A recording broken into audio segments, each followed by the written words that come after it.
Kung ikaw ay magsasaka ng niyog, maraming paraan para maging masagana, matatag at progresibo ang iyong negosyo.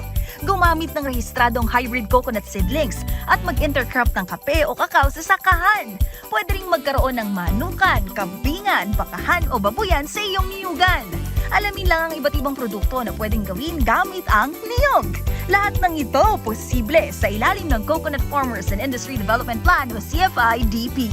Magtungo sa pinakamalapit na opisina ng Philippine Coconut Authority sa inyong lugar upang magpatala sa National Coconut Farmers Registry System o NCFRS. Sabay-sabay tayong umasenso sa pagniniyog. Kasama ang Department of Agriculture, Agricultural Training Institute, Philippine Coconut Authority at ang CFI-DP. Panahon na ng pagbabago, dahil sa ito ay kinakailangan. Tayo na magtulong-tulong na maunlarin ang mahal na himala.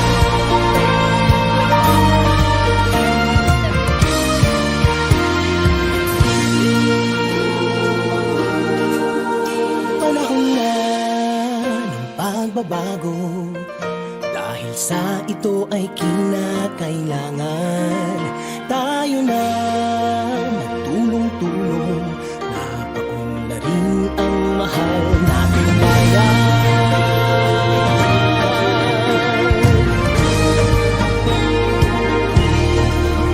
Panahon na magbabago at iayos ang mga dapat ayusin.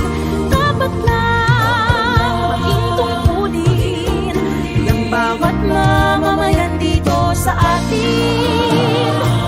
Ng pagbabago patungo sa pag-asenso, magsikap ng mabuti at nang guminhawa tayo. Bagong malaki natin sa mundo at ipamalas ang bagong Pilipino at bagong Pilipinas.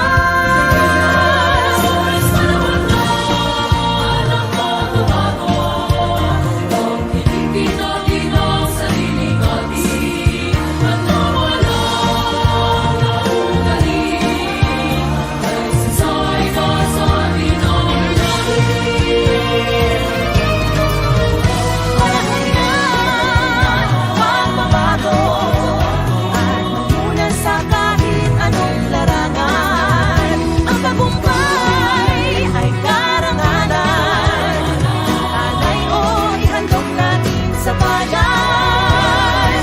Anong ulit nang napatunayan ng Pilipino ang husay at lakas, kagandahan at talento. Ang makipagpaligsahan kahit anong oras. Bagong Pilipino at bagong Pilipinas.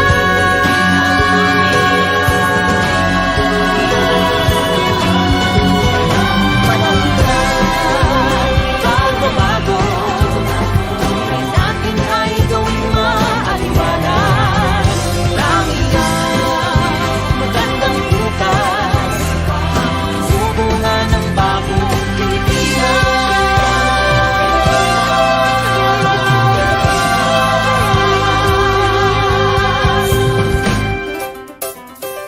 Panahon na.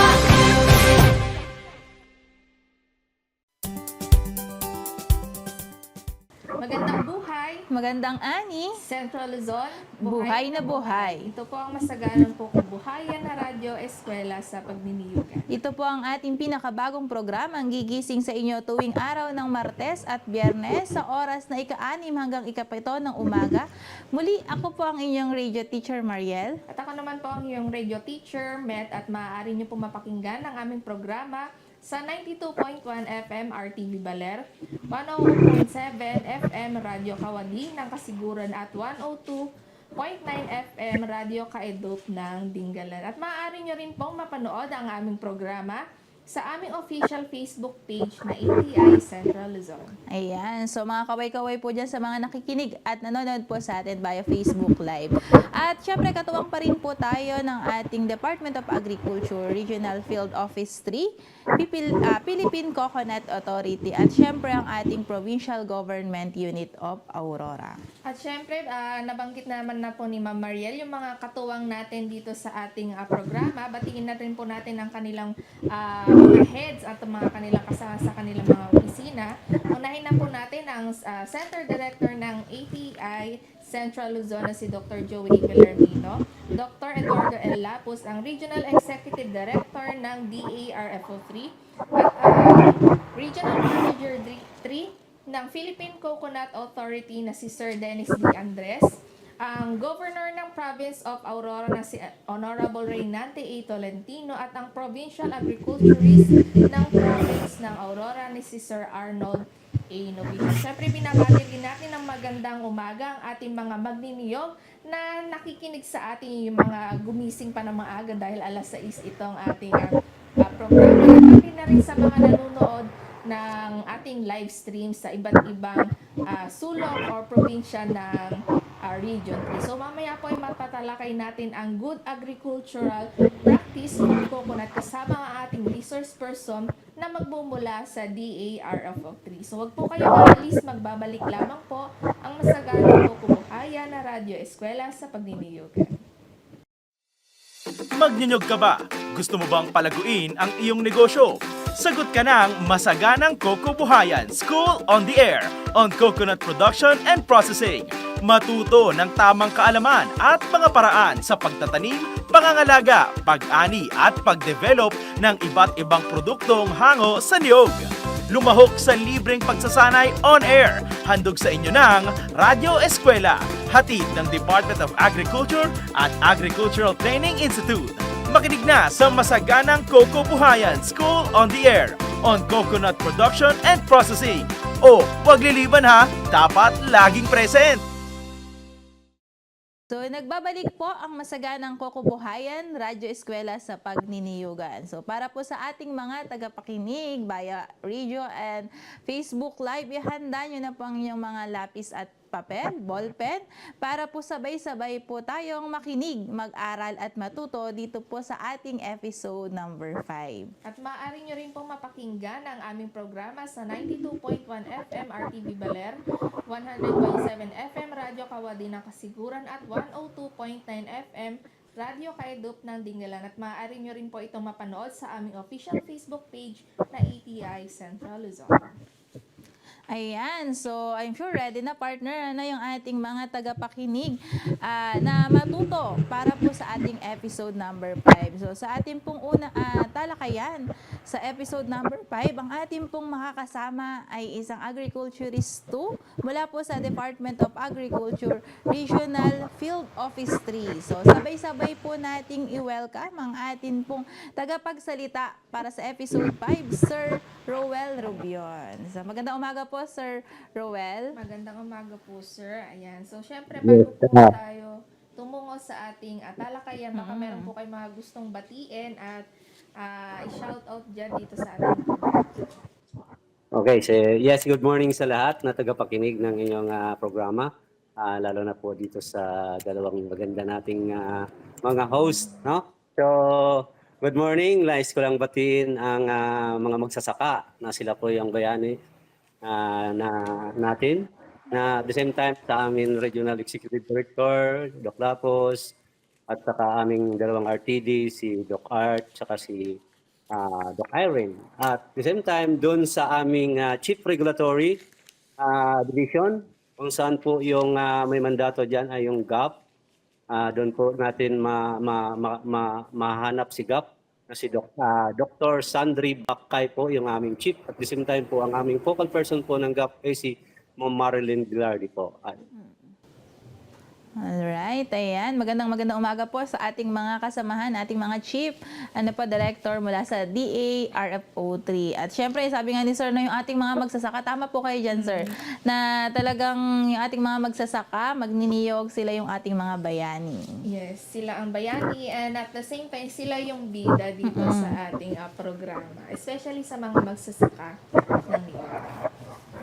So sir, bago tayo tumungo dun sa iba't sa mga komplikadong bagay tungkol sa good agricultural practice or yung GAP, ano po ba yung tinatawag nating GAP or yung good agriculture practice?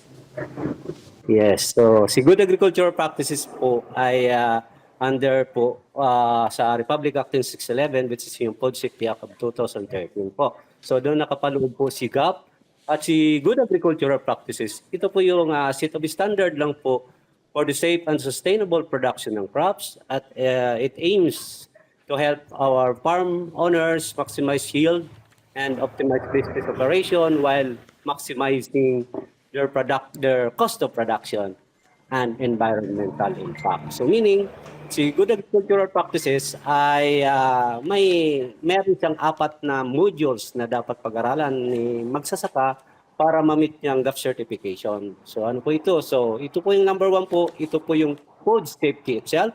Number 2, yung produce, dapat makaproduce ng good quality si farmers. At the same time, environmental management protection. At yung pang-4 natin, siyempre yung dapat natin pangangalagaan ang magsasaka mismo, which is yung workers' health, safety, and welfare.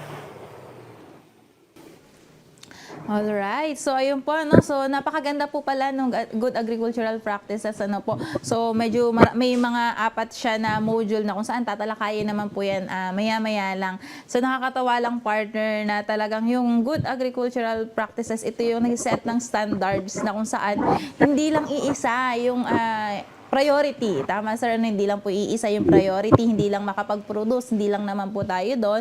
Kung hindi yung safety ng mga kakain, ng ating consumer, at the same time, ng farm health workers na rin po natin. At the same time, pinakamahalaga dahil sa climate change na nararanasan natin, kasama din po siya yung environment, ma-consider natin. Ano po? So, ayun, partner. So, pagdating naman, sir, sa so, bakit pa natin pa isinasagawa yung good agricultural practices maliban sa nabanggit po natin? Yes. So, actually, ito po yung good agricultural practices. Isang batas na nga po ito. So, ito po ay main concern na ng Department of Agriculture dahil po kalimitan sa atin mga consumer ay nagkakasakit o kalimitan ng tao po sa buong Pilipinas ay nagkakasakit dahil po lang sa ating pagkain. So one of the concern of the Department of Agriculture is hindi lang yung yield at quantity ng isang farmers na makapag-produce but the safety of the produce ng farmers. So when it comes to safety, sir, anong klaseng ano yung steps or anong klaseng safety yung ginagawa ng office natin dito sa atin? So when it comes to safety po, once na yung produce ni coconut farmers o ni farmers para masasabi po siya na safe kainin, kailangan lang po, iwasan lang po yung contamination. One word lang po, contamination. So any kinds of contamination like pesticide, fertilizer, at during your harvest at saka mga equipments. Ayun. So, sabi nga ni Sir, so yung sa ating mga tagapakinig, contamination, which is totoo naman, Sir, po, na talaga namang isa ito sa nagkakos ng hindi maganda sa pagkain. So, kung magpuproduce nga tayo, marami nga, pero contaminated naman pala. So, either yung mga worker na rin yung naaapektuhan, yung consumer, at the same time, yung environment po natin. So, ang maganda dito, Sir, nakabatas na po ito. No? Ito yung mga standards na mamaya pag-uusapan natin dahil nga marami, kumbaga, hihimay-himayin natin. So ngayon, pinag-usapan lang natin ano yung pinaka-overview, ano yung pinaka-importansya, ano yung nakapaloob dito sa good agricultural practices na ito. Ano po? So, ano ba yung mga crops? Crops pa. Yes. Sir, bukod dun sa, since ito ay tungkol din naman sa coconut, for sure meron ding mga coconut farmers natin na meron din tinatanim na ibang crops. So, meron din po ba tayo good agricultural practices po, sir, pagdating naman po sa ibang mga pananim natin? Yes. Maganda po yan. So, si Good Agricultural Practices po, ang sinicertifyan lang po natin dito mga crops is those crops that are intended only for human consumption. No? Kasi meron naman si mga farmers na mga tinatanim ng mga crops that are not intended for human consumption. Like for example, yung wheat corn, yellow corn po natin. Po, so, yan po ay wala po tayong certification but depends upon doon sa intended purpose ng commodities. Like for example, yung yellow corn natin ay gagawin po na sitseria. So, pwede natin siyang pa-certifyan. No? At si Good Agricultural Practices Certification po ay nagsicertify kami. Ang sinicertifyan po dito ay hindi po yung name ng farm, kundi yung crops. At sa mga crops, there is specific standards. Like for example, dito sa coconut natin, so merong specific standard crafted by BAPS only for food safety ng ating produce na coconut.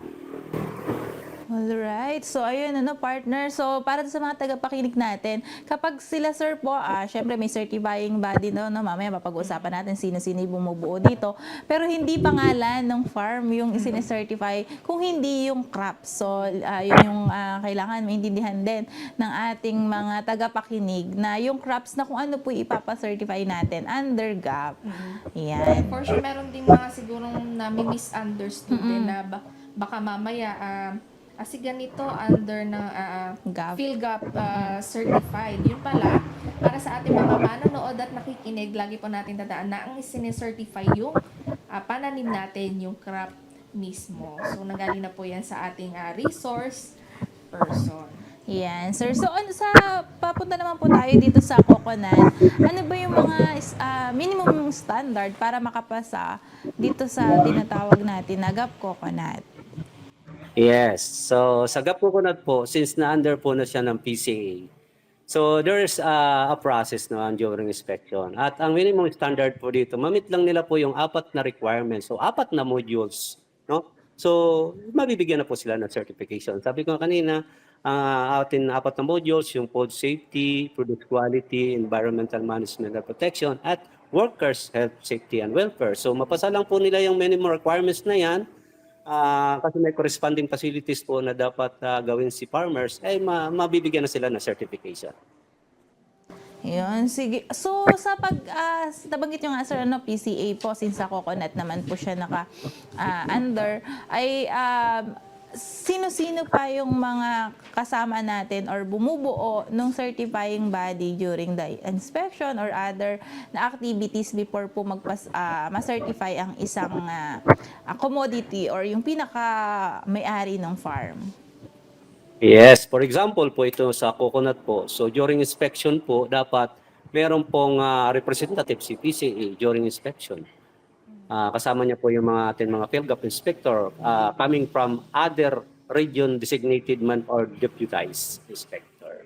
Katulad ko po, I am also a deputized inspector po sa Region 3. But I cannot inspect with my own region kasi there's a bias na po. So during inspection po, si BPI po kukuha po ng deputized inspector designated from NSQ, BPI NSQ, or from other regional paid offices ng DA to inspect yung Region 3. So, ayun po, no? So, maganda rin po na isaset natin yung standard na to na yung protocol, tama po yun to minimize din po yung mga biases or to matanggal, no po, to eliminate. Tama yun, sir, no? Maganda rin po na strategy rin yun sa during the inspection. Parang kayo, sir, ay sa ibang region, kayo nag-i-inspect. Yung pagdating naman sa Region 3 sa ating region, ay iba naman yung agency na pwedeng maging deputized inspector para po makapag-evaluate. Nabanggit nga ni sir yung BPI and SQCS kasama rin po natin. Tama po ba sa pag-evaluate? Yes, tama po yan, ma'am. Ayun. So, nabanggit na ni sir kung sino yung mga sino yung mga possible o sila yung mga taong certify na itong PhilGAP. So, ngayon itatanong naman natin kay sir kung ano-ano nga ba yung mga dapat gawin or isa ang alang-alang. For example, unahin na natin sir sa site selection and management. So, ano pong ginagawa natin pagdating po dito? Yes, sa good agricultural practices po, meron tayong apat na modules at the same time po. Meron tayong 6 na elements para po titingnan. Ito po yung nandoon na po sa within the farm po ng farmers, no? So, unang-una po dito yung ating site selection o site history management. Pangalawa, yung planting materials na ginagamit ni farmers. Pangatlo po, yung pest and animal control. Pangapat, yung fertilizer and pesticide usage. At yung panglima po, yung harvesting na po natin. At yung pang-anim, siyempre yung recording. So, sa site history management, so ang ginagawa lang po namin or sa site history, sa site selection po, ang tinatanong lang po namin dyan sa farmers when they are applying for GAP certification, ito po ba yung lupa na ito na tinaniman nyo ng coconut is talagang ano po ba ito? Talagang agricultural land po ba ito? Kasi po, ang ibang farmers o ang ibang may-ari ng land ay they are converted into agricultural land. So, ibig sabihin, ang pinagbabawal dito at ang mayroong risk, kaya sabi ko masasabi po na ang produce ni farmers ay safe kung walang contamination. So, kung ito ang lupa na ito ay dating agricultural land or dating landfill po ba ito, na pinag-aanuhan po ng basura o ito ba ay katabi po ng mining site o ito ba ay dating sementeryo na hindi na ginagamit, converted into agricultural land na tinaniman po ng coconut or sa tabi po siya ng sementeryo. Kasi yung mga nabanggit ko po, pag dumating po ang rainy season o either po ay magkakaroon ng contamination pagdating po sa crops. Alam naman po natin na ang contamination ay pwede pong ma-accumulate ng root system po ng halaman going to kung saan po natin kinakain ang parts na yon ng halaman. Like for example, yung bunga. Tulad sa coconut, bunga yung inano natin. So, once na itong mga lead content, ang mga mercury, cadmium, na nanggagaling po doon sa hindi magandang sa mga landfill o sa cemetery o sa mining site, once na ma-accumulate ng halaman diretso po sa bunga ng coconut, tapos kakainin po ng consumer. So magkakaroon po rin sila ng risk. Yeah. So nabanggit nga ni Sir kanina yung contamination. So unang-una yan talaga kapag mamimili ka ng isang site. So kailangan ito ay hindi na i-convert. Yung Yes. talagang agriculture site talaga yung lupa na pinatitirikan ng taniman. So, tama naman yun, partner, no? Para maiwasan yung contamination. Sir, maklaro ko lang, meron ba tayong distansya na dapat na layo? Halimbawa po yung sementeryo sa lugar na kung saan nagpapa-certify ng isang specific commodity. Meron ba tayong minimum na distance lang po? Actually, sa distancing, ma'am, wala tayong minimum requirements. But when we assist the risk, halimbawa, kung sa sementeryo po ito, ay yung taniman mo ng coconut katabi lang. So, meron lang mitigating measure po si farmers para po hindi makontaminate ang kanyang produce. Like for example, during rainy season, saan po ba pumupunta yung tubig nang gagaling sa sementeryo? So, gagawa lang siya ng preventive measure, like for example, kanal, para hindi lang po mapunta po sa production area yung mga contaminated water o any contamination po na ma-absorb po ng ating mga halaman. Alright. So, ayun po, no? So, sa ating mga tagapakinig, take note po natin yun, ano? So, maganda po dyan, may mga mitigating, sinasabi nga ni Sir, may mga mitigating measures na po pwedeng tayo mismo yung gumawa, kayo mismo na mga farmer yung gumawa, para maiwasan ito, no? Yung sabi nga partner ni Sir na magawa ng mga canals or mga barriers para if ever man. Pero sana yun nga malayo talaga. Sana malayo. And sana kapag halimbawa before tayo magpa-certify, siguro magkaroon na rin tayo ng knowledge or alamin na rin natin kung ano yung mga dapat at hindi dapat nang sa ganun kapag nandiyan na certify, masayang yung effort ng bawat isa. Kumbaga may pre-assessment na May on their own para before mag-apply talagang medyo ready na sir. Ano, hindi naman sinasabi natin na perfect kasi yung site inspection naman ay ginagawa ito para rin syempre for improvement kung meron pang i-improve. Tama po ba sir? Ano? So para at least man lang makita nila ito yung mga minimum standards na dapat nilang ihanda. Ano po. So, pagdating naman po sa planting material, sir, so i-discuss na natin yung site selection, history. So, sa planting material, sir, ano po ba yung ating minimum standard na dapat? So sa planting material, so number 2 po ng atin elements po yan when it comes to farm production ay kailangan po ang itanim ni farmers is those certified crops, no? So coming from certified seeds, like for example sa coconut. So pwede lang kayong kumuha ng mga certified trees, certified coconut from PCA or other from accredited or accredited ng PCA. Kasi marami tayong varieties.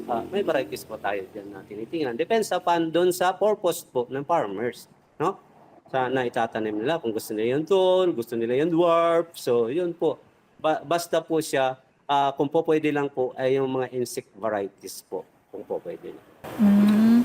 So, ayun, partner. Basta dapat po certified. Yun yung maganda. Kasi once na certified, alam natin dumaan po ito sa tamang proseso. Kasi hindi maiiwasan or maiiwasan natin yung kung meron mang sakit na hindi makahawa kapag ka magtatanim. So, yun sir. So, either PCA or other accredited na nagbibigay or nagbebenta ng mga planting materials for coconut. Tama po, sir. So, ang BPI po ba, kapag certified ng BPI, pwede rin yun, sir? Yes, ma'am. Pwede po. But yung competent authority pagdating po sa coconut is PCA lang talaga. Kasi sila talaga yung hawak pagdating dun sa coconut. And sa mga susunod naman po na mga episode natin, matatalakay kung ano yung mga recommended varieties ng Philippine Coconut Authority, especially dito sa ating programa na CFIDE. So pagdating naman sir sa seed, sa paghahanap natin ng seed selection or yung mga seed nuts na kung tinatawag natin. Saan nga ba ito po pwedeng makuha, sir? Yes. Pagdating po sa coconut po, makukuha po natin yung mga gandang varieties po dyan. From PCA, Accredited Plant Nursery. Or supervised by PCA. No? Kasi merong mga varieties kasi yung tall at saka merong varieties po na Dwarf, ayun. So, talagang si PCA, so maganda dito, sir, sa isang specific commodity na pinag-uusapan natin is yung coconut. Talagang may isang ahensya na talagang siya yung nakatutok. Nakatutok pagdating po sa pagpapalago ng pagniniyugan na makakatulong syempre dun sa ating mga coconut farmers. So, sir, when it comes dito sa ating selection ng ating mga seed nuts, ano po ba yung tinatawag natin na National Seed Industry Council? Yes po. So under po ng RA 9308 po, kung di ako nagkakamali po, sa Seed Industry Council po 'yan, no? So meron po tayong mga varieties po ng coconut po na kailangan po na malaman po ng mga farmers. So sa akin wala akong mga data pagdating po diyan sa mga varieties po. Pero dalawa lang po yung tinitingnan lang po diyan. Yung kung gusto mo yung tall, kasi kung tall variety po ay may corresponding yield din po yan compared to dwarf, no? At ang pag-select natin ng nuts, kung ito po ay pwede na po siyang itanim, pag matured seeds na po yung coconut, pag inugaan, pag ginalaw mo siya, parang naririnig mo po yung naririnig mo yung may tubig sa ilalim. Hindi po yung wala ka man lang marinig pag inuga mo yung mga certain seeds o nuts. So yan po ay pwede po siyang gawing patubuin po. Pero pag wala kang sounds na naririnig, ibig sabihin na hindi siya magandang seeds yan, hindi tutubo. No? At the same time, ma'am, hindi lang po sa coconut po, so under po sa CFID program po ng ating government, ay meron na rin po silang tinatanim na intercropping po kasi dun sa under coconut. Which is yan po, ay mabibili naman po natin yung mga crops na yun from BPI accredited plant nursery. Ayan, so huling tanong sir, bago tayo magkaroon ng commercial break, ano po, kung kanina po sa planting materials, meron po tayong agency na magre-recommend. Dito din po ba sa ating pagpili ng mga seed nuts, ay sino-sino po yung mga ahensyang magbibigay na rekomendasyon sa mga farmers natin? Yes. So ang sa totoo, solely lang po talaga na ang mag-recommend po diyan is PCA po talaga, yung Philippine Coconut Authority. Kaya doon po talaga sila makapagkuha ng magagandang varieties po ng coconut.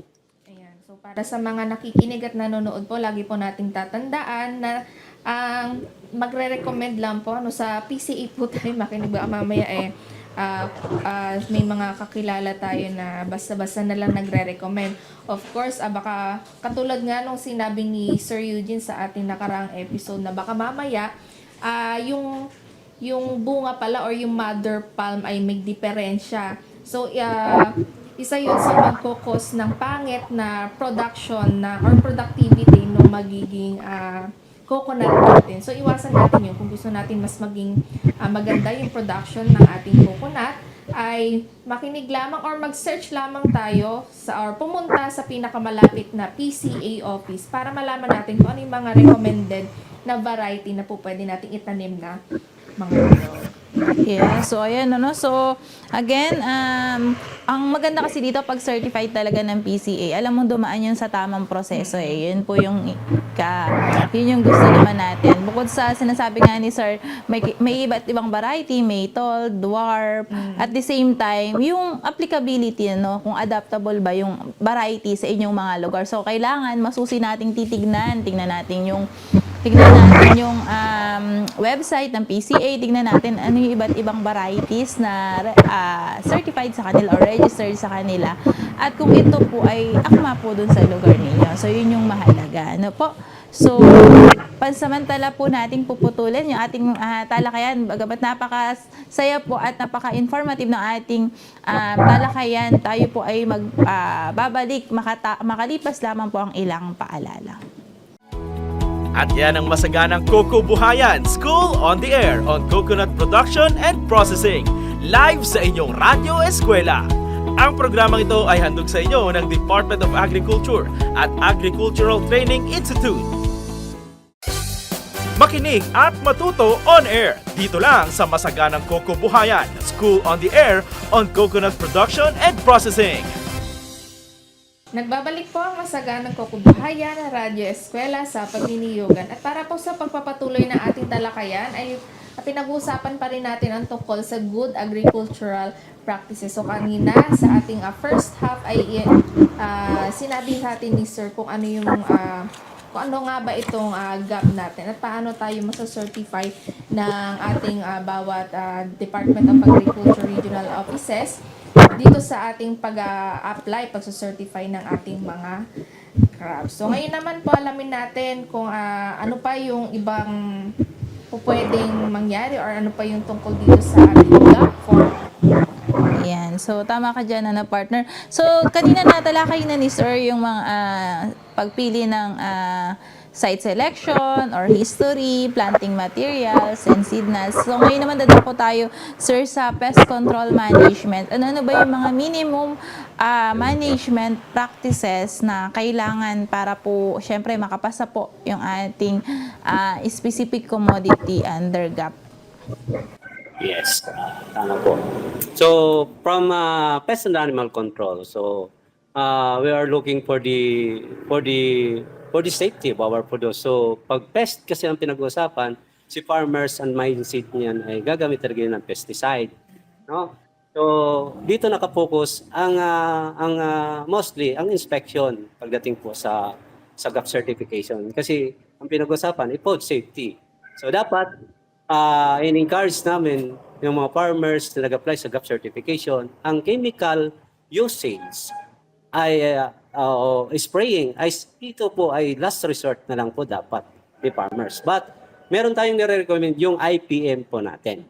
No? So integrated pest management, no? So ano pa ang integrated pest management? So ito consists of cultural, biological, physical, and mechanical, and chemical approach in order to formulate or practical, sustainable, environment friendly, and socio-economically acceptable control strategy. So meaning, si IPM, it is a holistic approach to minimize the use of chemicals ng ating mga products. No? So, pag gumamit naman tayo ng pesticide, no, for our crops to control pests, so dapat ang ating gagamitin na natin na chemicals, yung registered po na para po sa coconut lang.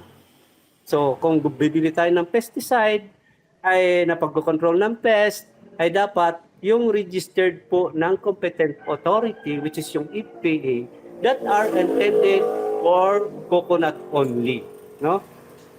Para po mapatay po yung peste, no?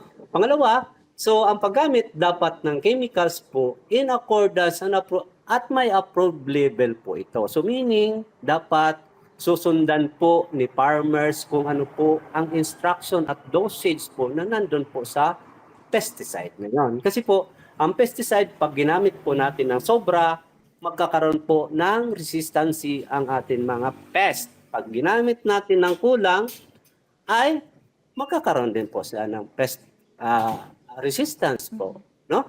So, sa pest and pesticide and animal control po, ay kailangan po, dito na po papasok yung mga hinihingi namin mga facilities pag kayo ay nagpapagap certified. So, emergency facilities ang kailangan in the event of accidental spill during mixing.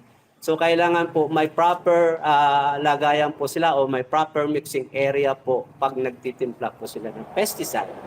So, kung meron man pong surplus, kailangan po i-dispose nila in a manner para po hindi magkakaroon ng contamination, no? Sa mixing area, kailangan meron po siyang talagang mixing area. Hindi po dapat mag-mix tayo doon kung saan po yung faucet, doon tayo mag-mix, no? Tandaan po natin, small patak lang po ng pesticide sa lupa, it will contaminate our water table under, no? So may contamination, no? So pagdating po sa mixing na kailangan po medyo malayo po siya sa source of water, no? So sa planting materials, sa materials naman po should be fixed location sa specific area. So ibig sabihin meron po talagang specific area po si farmers para po sa mixing. Meron din po sing specific area po si farmers kung saan po storage, kung saan po ito nilalagay ang mga chemicals, no? Tapos doon sa prevention po kasi ng ating coconut sa pest and diseases po. So ang spraying hindi mo naman pwedeng spray pa akyat ka sa kaya yung kukulisap na masyadong po noon. So gumagamit po sila ng biological control agent po para po makontrol po ito. Kasi pag gumamit tayo ng pesticide, either po yung ating mga pollinators po mamamatay, no? So, ganun lang po siya. Alright. So, ayun po, no? So, sa ating mga coco friends, coco farmers, so, pakatandaan po natin yung pinakasinasabi ni Sir na IPM, actually, yung Integrated Pest Management, hindi man sinasabi natin na totally hindi tayo gagamit, kung hindi pwedeng gumamit ng cultural, biological, and last resort, ibig sabihin, pinakahuli po, yung chemical, at the same time, ay yung sakto lang, wag sobra at kulang partner na, or yung tamang paggamit ng chemicals, kasi alam naman natin na prone ito sa contamination. Ayan. So, meron lang Yes, po, ma'am. In addition lang po, ma'am. Ma'am, in addition lang po doon sa explanation. So, sa chemicals po kasi, pag gumamit tayo ng chemicals, be sure lang po ang gagamitin natin yung chemicals is kasi yung chemicals may validity po ito. No? May validity. So ang validity po ng chemicals po ay usually yung pesticide po 2 years from manufacturing date, no? So kasi 2024 na ngayon, no? So ang pipiliin po natin mga pesticide is magbaba lang po tayo ng 2 years. So ibig sabihin 2022 po, pwede pang gamitin po 'yon. No, ibig sabihin, makakamatay po 'yon ng 99.9% po na peste compared to those na nag-exceed na po ng 2 years. So, pag ginamit, kailangan naka-complete gear po si farmers. Meron tayong sombrero, face mask, goggle, meron tayong sambra, meron po tayong guantes, meron po tayong pambaba na pantalon at the same time po kung kinakailangan po magbota po tayo. Ayan. So, meron lang po ako tanong dito sa binanggit nyong proper mixing area. So, kailangan nga ay ito ay nakahiwalay syempre sa faucet or sa mga maaaring maapektuhan o makontaminate. Since kailangan po nasa malayo, required po ba itong mga coconut farmers natin na magtayo sila ng proper mixing area? So hindi naman siya required siya, yung ma-identify lang po namin kung saan po siya naghahalo. No? At bawal po sa good agricultural practices po yung tactile method of spraying. So meaning fungicide, rodenticide, o pesticide, o insecticide ay minix mo ng halo-halo ay bawal po sa good agricultural practices kasi meron po siyang negative effect to a certain ingredients to compare to other ingredients po.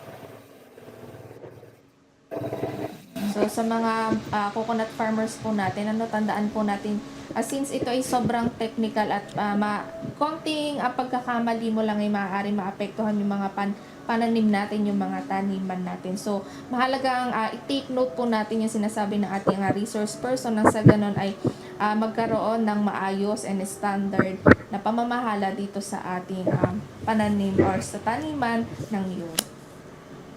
Alright. So, ayan po, dumako naman tayo sa fertilization, sir. So, sa fertilizer management na kung saan mahalaga din po pagdating po sa coconut or sa GAP kung paano natin maiseset yung standard, ano yung mga requirements para makapasa yung ating commodity or yung farm, sir. Ano po ba yung mga set of standards natin? So, sa pagdating naman po sa fertilizer application po, so dapat before na mag-apply po si farmers, kailangan po niya ang soil analysis. No? Kailangan magtanim muna si farmers, kailangan yung soil analysis report para malaman po ni farmers kung ano po ang kulang na nutrihino sa kanyang lupa para it will not cost additional production cost sa kanyang production. No? So meron naman, libre naman po ang pagpa-soil analysis. No? Sa amin, sa regional office. Magdala lang po sila ng sample. Kung gusto naman nila, tuturuan namin sila kung paano po kumuha ng sample. No? Tapos, ang i-apply po natin, those registered lang din po ng EPA na fertilizer po. So, pagdating po kasi sa fertilizer recommendation po, nandun na po lahat. May isasabi na po ng soil analysis result kung paano i-apply po ang fertilizer for coconut, kung ano mga elements po na kulang doon pagdating sa soil analysis.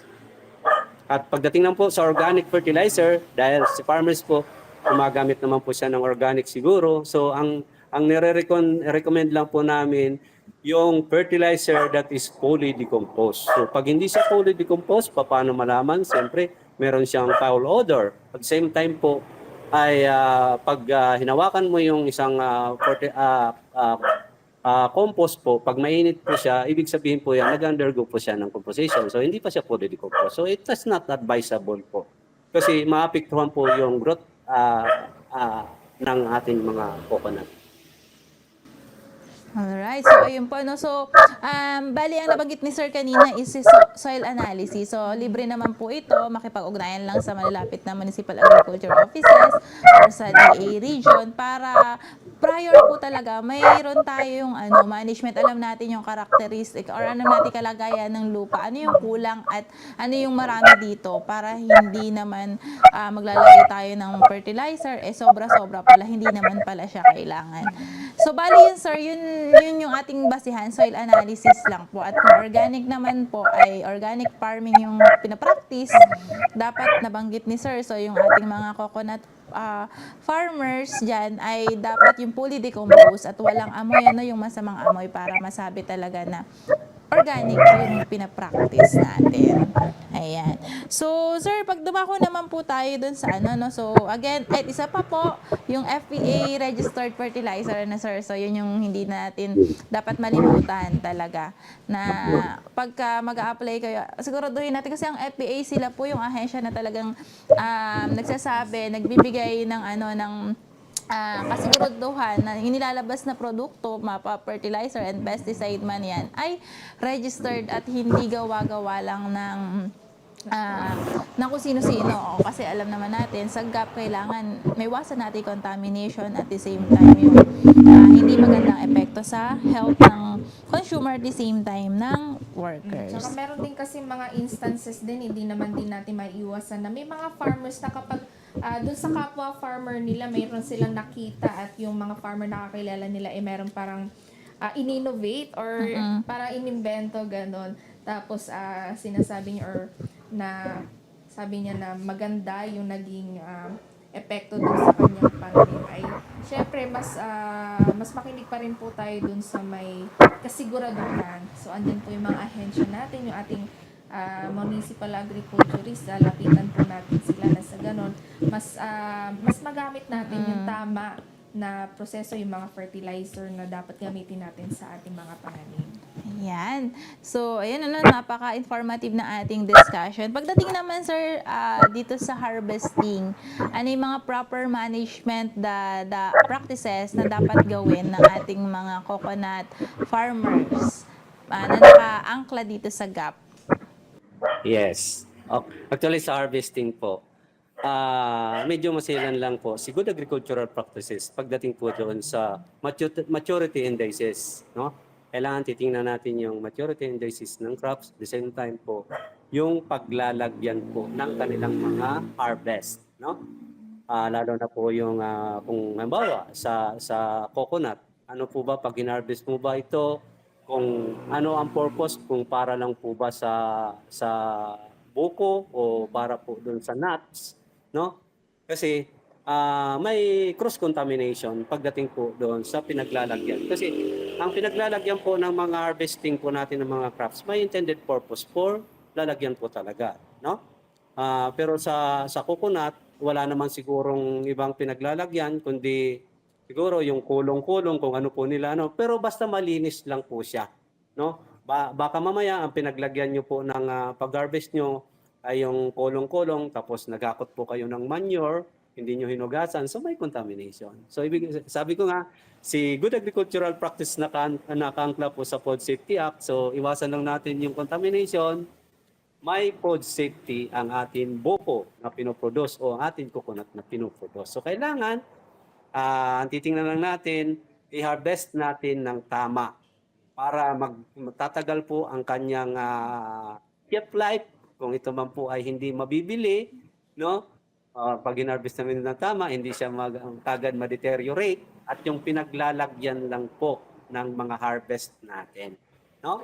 Pagdating sa post-harvest handling naman, so ang storage, kung nag-store po si farmers ng kanyang mga produce, kailangan po malinis po ang storage. Hindi po siya makalat kasi kung masukal po yon, breeding ground pa rin po ng pest and diseases to multiply, no?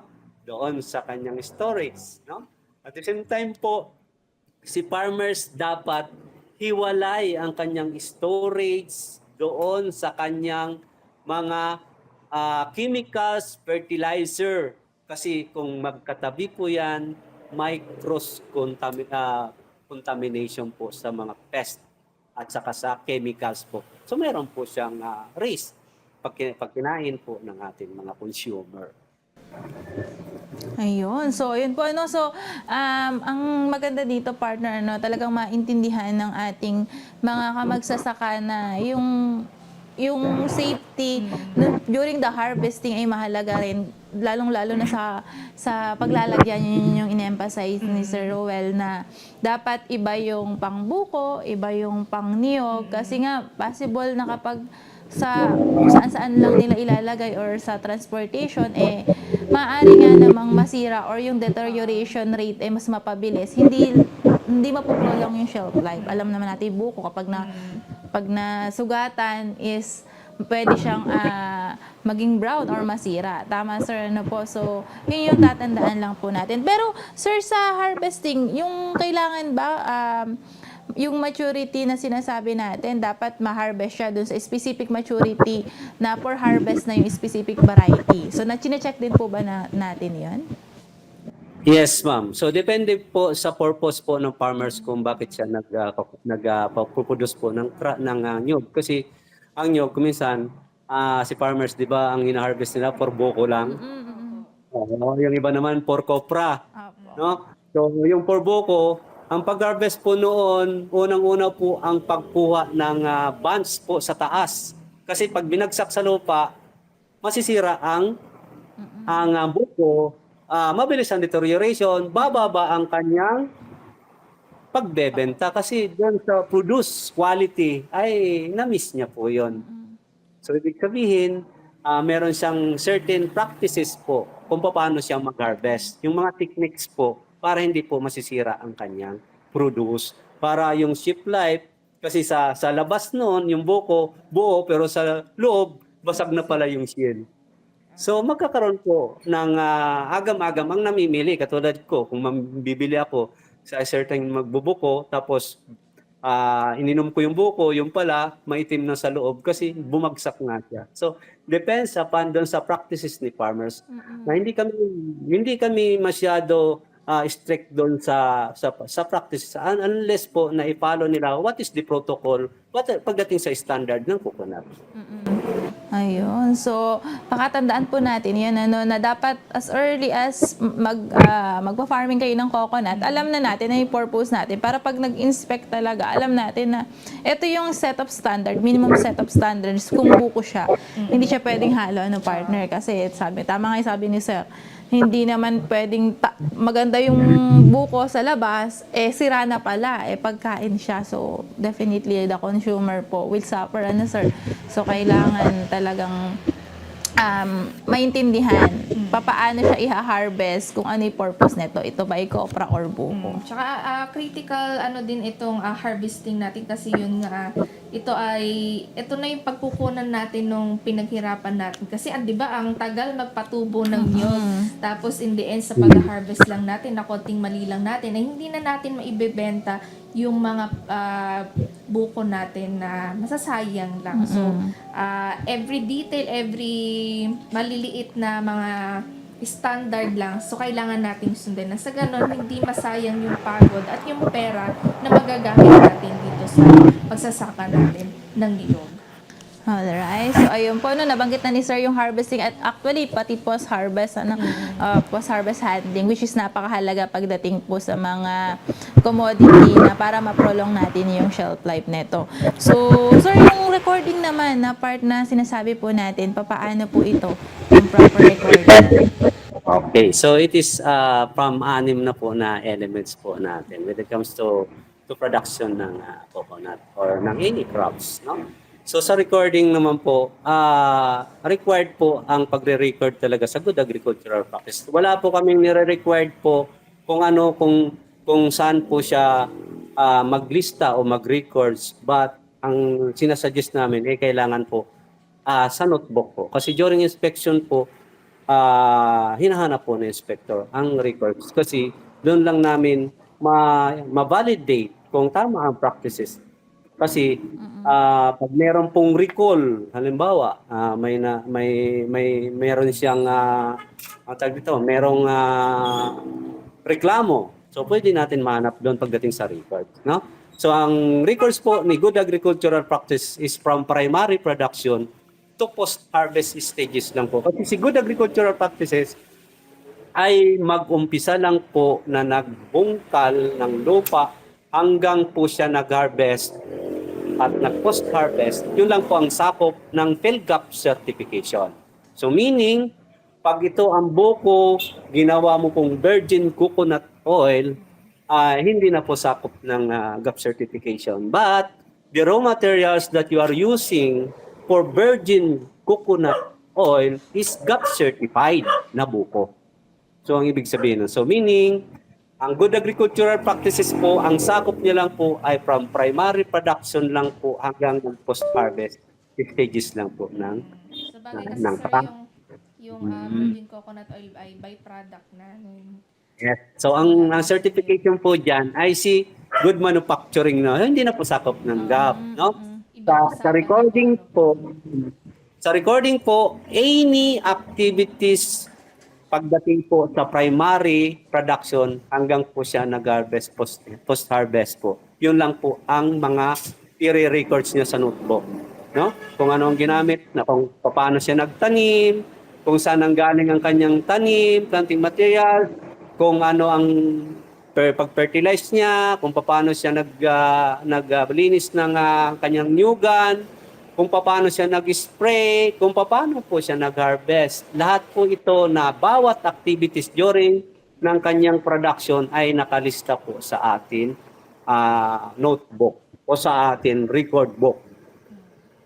So, yun. So, maganda, sir. No, meron ba tayong specific na recording or forms na kailangan or wala naman po? Basta nandun lang yung mga specific or important details from planting up to harvesting and post-harvest. So, halimbawa, meron lang silang notebook, po pwede na po ba yun na gamitin nila? Yes. So, wala kaming required. Basta naka-record po siya sa notebook. Nung una nga, in-accept pa namin yung, alam naman natin yung mga farmers, nagre-records po yan sa kalendaryo, di ba? So, ina-accept namin noon yan. Pero ngayon, hindi na po talaga namin ina-accept kasi ang kalendaryo, pwedeng punitin pag end po ng year kasi kung kayo ay good agriculture, kayo ay GAP certified farm na, ay ang hinahanap na namin na records during renewal po, yung 2 years records nyo po. No? So, since na kayo ay bago pa lang kung bago pa lang si farmers nag-apply ng Good Agricultural Practice Certification, ang hinahanap lang po namin dyan na records, yung 3 months records niya lang po. Okay. So, yung mahalaga na partner and sir talaga na yung mga farmer natin, hindi lang sa coconut, ay talagang lahat dapat ay recorded, properly recorded, activities, yung mga ginawa, binili, para masabi rin natin, even hindi sa GAP lang din, yung kumita ba talaga sila or hindi. Kasi kung walang record, sir, walang documentary na magpapatunay na ikaw talaga ay kumikita at the same time ginagawa mo ito, ano. So yun yung maganda talaga na mai-practice at maganda rin sir na yun yung chine-check nga natin kasi totoo po yun na yung iba sa kalendaryo pag nilipat yung kalendaryo minsan pa pinupunit kapag lumipas na yung month mawawala na yung mahalagang importante na mga activities na dapat natatandaan at recorded. Ayan. So, yun po, no, yun yung mga elements in production, sabi nga ni Sir, sa GAP coconut or hindi lang sa GAP coconut, even sa ibang coconut. Saka isa din sa tandaan po natin, kaya mahalaga po yung recording, nabanggit na ni Sir, pakatandaan po natin na iba po yung GAP at saka yung GMP. So, kaya isa yung record sa magsasabi na iba yung practices na yon. Kumbaga, ito yung tinitingnan nila Sir pagdating dun sa recording. Ayan. So, marami po tayong nakuhang mga impormasyon or kaalaman ngayon dito sa ating episode 5 sa ating resource person na si Sir Robert Rubion. Hindi po dyan natatapos ang ating discussion tungkol sa good agricultural practices for coconut dahil marami pa po ito. So, mahaba-haba po ito. Ito po ay kailangan nating tandaan para sa ating mga farmers. Kaya sabi nga ni Partner Mariel kanina na ihanda ang inyong mga lapis, ballpen at papel. Kasi kailangan i-take note natin to at baka mamaya ay meron kayong interest na mag-GAP certified sa ating DARFO 3. Ayan. So maraming salamat po sa ating resource person sa kanyang pagbabahagi ng kaalaman ngayong unang parte nitong GAP for coconut. Ayan. Yan. So again, sir, baka po mayroon po kayong idadagdag patungkol po sa first part po ng discussion natin on good agricultural practices. Okay. So sa nag-a-apply po ng good agricultural practices po. So nandito lang naman po si Regional Field Office 3 under regulatory po kami sa pangunguna po ng aming chief si Doc Sandre Bacay para tulungan po kayo para mag-certify, para ma-certify ang yung farm, no? At the same time po, ang sinasabi ko nga, sa GAP certification po, ang nagbibigay po ng certification, ng PhilGAP certification, ay yung BPI Manila po, under PPSSD po. Kami po, ang papel lang namin po sa GAP certification po is to interpret po kung ano po ang nalalaman doon sa atin na PNS o sa Philippine National Standard pagdating po sa mga crops. Kami po yung nag-assist sa mga farmers pagdating po sa certification. So mamaya siguro itatackle po siguro natin yan kung paano na maibibigay natin na maigsi, concrete and concise para maintindihan po ng farmers, para to encourage them. At kung ano ang benefits po ni farmers pagdating sa GAP certification. Alright, ayan, ano po. So, yun ay paumpisa pa lang. Madami pa po tayong pag-usapan patungkol nga sa good agricultural practices. I'm sure sobrang excited na, ano po. So, wag po kayong aalis dahil magbabalik pa rin po ang ating masaganang kukubuhayan na Radyo Eskwela sa pagniniyugan. At yan ang masaganang Kukubuhayan, School on the Air on Coconut Production and Processing. Live sa inyong Radyo Eskwela. Ang programang ito ay handog sa inyo ng Department of Agriculture at Agricultural Training Institute. Nagbabalik ang masaganang kukubuhayan na Radyo Eskwela sa pagniniyugan. At para syempre mas maging engaging itong ating kada episode ay makakasama natin sa ating talakayan or sa mga nakikinig sa mga nanonood sa atin, mag-iiwan tayo ng katanungan sa ating bawat episode. So para mas dito natin malaman kung na-take note nyo ba yung mga sinabi ng ating resource person or natandaan nyo ba. So dito natin malalaman kung sino yung nakikinig sa atin. At para sa kasagutan naman noong nakaraang episode natin ay ilang porsyento ang kontribusyon ng agrikultura sa greenhouse gases. So, ilan nga ba? So, sa mga nakatamang sagot dyan, syempre iti-text kayo ng management team. So, ang sagot po sa ating tanong noong nakaraan ay 26%.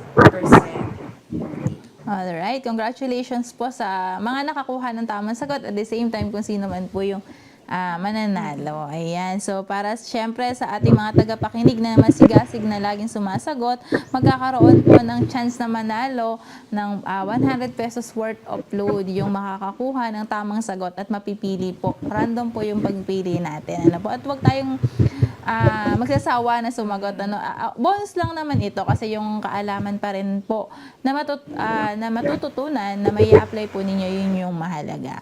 Para po sa ating episode ngayon, episode natin ay ang ating pong katanungan ay, alam ko madali lang to partner at masasagot ng ating mga tagapakinig. Ano po ang ibig sabihin ng PNS? Yung ating acronym na PNS. Ulitin ko po, ano po ang ibig sabihin ng PNS? 3 letra lang po yun. Ito po yung nababanggit kanina. Opo, so ni sir, sa ating mga discussion. Ayan. So, para i-send naman po ang inyong sagot, ay i-text lamang ang inyong buong pangalan, space, ang inyong edad, space, ang inyong address, space, at ang inyong kasagutan.